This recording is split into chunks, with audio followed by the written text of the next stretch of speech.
La paracha de la semaine est la paracha Yitro. Le titre proposé est « Respecter son disciple ». C'est une grande paracha avec, entre autres, les 10 commandements. Jéthro, c'est le beau-père de Moïse qui les rejoint. Respecter son disciple. Et quel est le piège du titre? Le piège du titre est que normalement, c'est le disciple qui respecte le maître. C'est pas le maître qui respecte le disciple. Ou bien peut-être que si. Mais en tout cas, c'est intéressant d'avoir ces deux options présentes à l'esprit.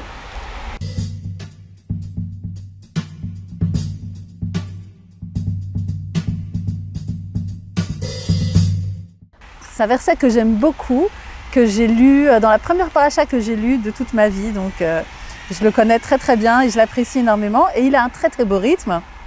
Vayehi, Beyom Hashlishi, et voilà le troisième jour. Behiyot Haboker, alors qu'arrivait le matin. Vayehi, Kolot Uvrakim, et il y eut des voix et des éclairs. Ve'anan Kaved al Ha'ar, et un nuage lourd sur la montagne, un petit peu comme on le voit maintenant. Ve'kol shofar chazak me'od, et la voix, le son du shofar qui est très fort. Vayicherat kol ha'am asher b'machane, et tout le peuple qui était dans le camp trembla. Et donc il y a le rythme de ce verset, il y a cette espèce de son et lumière incroyable du don de la Torah.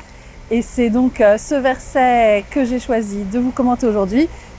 Alors, on a une lecture triennale de la paracha chez nous, mais ici, pour la paracha d'Yitro, on lit tout, parce qu'on veut absolument inclure les commandements. Donc voilà, ce verset, sa beauté, son rythme, et cette image incroyable qu'il nous décrit.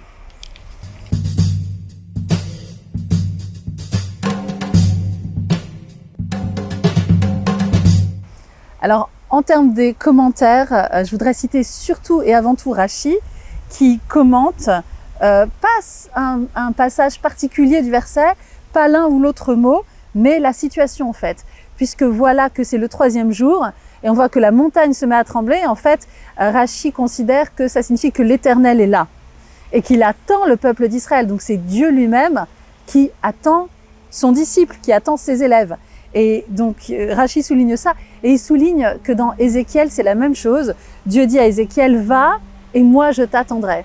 Et donc il y a ce beau commentaire qui nous dit qu'il y a une réciprocité et que le respect c'est quelque chose qui s'enseigne.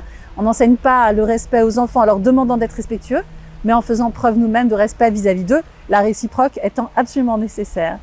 Et voilà, je conclurai en citant ce que dit Yeshayahu Lebovitch de ce passage, puisque Yeshayahu Lebovitch nous dit que tout ce son et lumière formidable a été un échec. Et peut-être que ça nous permet de rebondir sur un autre commentateur qui insiste dans le verset « Tout le peuple se mit à trembler ». Alors est-ce que trembler, c'est quelque chose qui est porteur pédagogiquement? En tout cas, ce son et lumière n'a pas fonctionné puisqu'il y a eu très rapidement le veau d'or.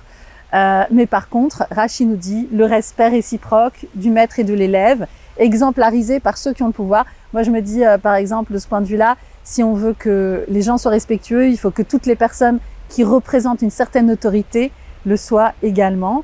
Si on s'intéresse plus aux 10 paroles et à leur aspect universel, ou si la loi aussi nous respecte, je vous invite à voir les autres vidéos que j'ai mises sur ma chaîne YouTube. Et pour l'instant, que nous restions avec le temps incroyable qu'il fait sur le mont Sinaï au moment des 10 paroles, sur la façon dont la nature peut nous impressionner d'un côté, mais dont c'est le respect que nous nous portons les uns aux autres qui triomphe en fin de compte. Shabbat Shalom.